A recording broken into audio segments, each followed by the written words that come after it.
Thank you, Mr. Speaker. Mr. Speaker, I ask unanimous consent that all members have 5 legislative days to revise and extend their remarks and include extraneous material on the measure under consideration. Without objection.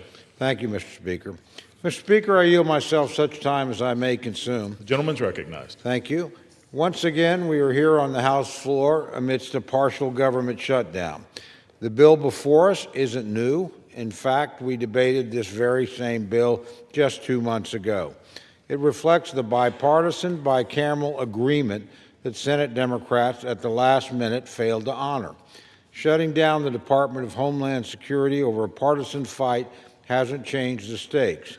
But maybe, knowing how critical it is to keep the homeland safe at this heightened moment, Democrats will side with reason and protecting the nation. No matter the question, shutdowns are never the answer. I know my colleagues think by shutting down the government, they are somehow punishing Donald Trump for winning the election. But President Trump is not the one feeling the pain of a shutdown. They are punishing the TSA agents who are working hard to keep their community safe. They're punishing FEMA employees who are trying to help Americans fighting through these winter storms. They're punishing the cybersecurity analysts at CISA who are combating constant threats to our infrastructure and electric grid.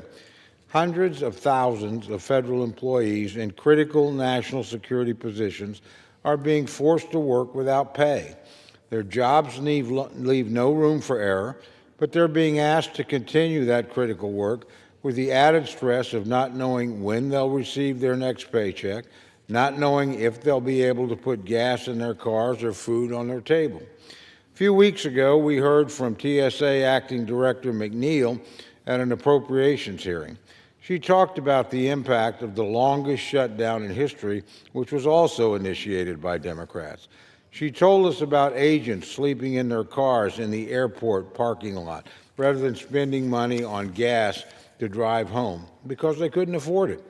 Officers who sold their blood and plasma or took second jobs with what little spare time they had just to have money to feed their families. These hardworking families are just now barely recovered from the previous shutdown antics, and they are once again in the same confusing and undeserved position. Closing down or shortchanging federal agencies is irrational and irresponsible. This isn't something anyone should be proud of. It breaks my heart to hear of these stories. We know that shutdowns cause pain and uncertainty for the nation.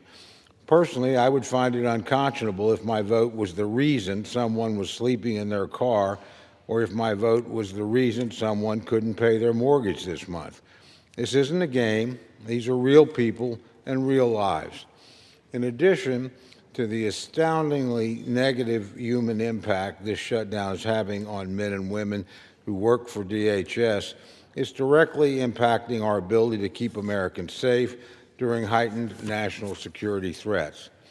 In-person trainings at the National Fire Academy, the National Emergency Training Center, and the Center for Domestic Preparedness and the National Disaster and Emergency Management University have been canceled. The FEMA Disaster Relief Fund has a low balance, and the account will continue to be drained without new appropriations. Wait times at our nation's airport are already increasing as staffing strains hit the TSA workforce. There will be no new national flood insurance policies processed impacting Americans buying homes.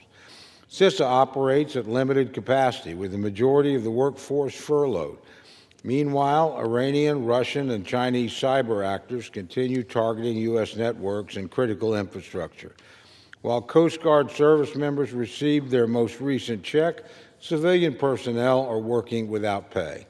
Homeland Security investigators who investigate wide-ranging illicit activity like drugs and weapons smuggling, as well as human trafficking, are not moving forward. These limitations on our national security capabilities should concern us all. There's no reason to vote against this critical funding for our Department of Homeland Security at such an important time for our country. I urge all my colleagues on both sides of the aisle to vote yes to end this shutdown and to keep our nation safe. With that, Mr. Speaker, I reserve the balance of my time. The gentleman reserves, the gentlewoman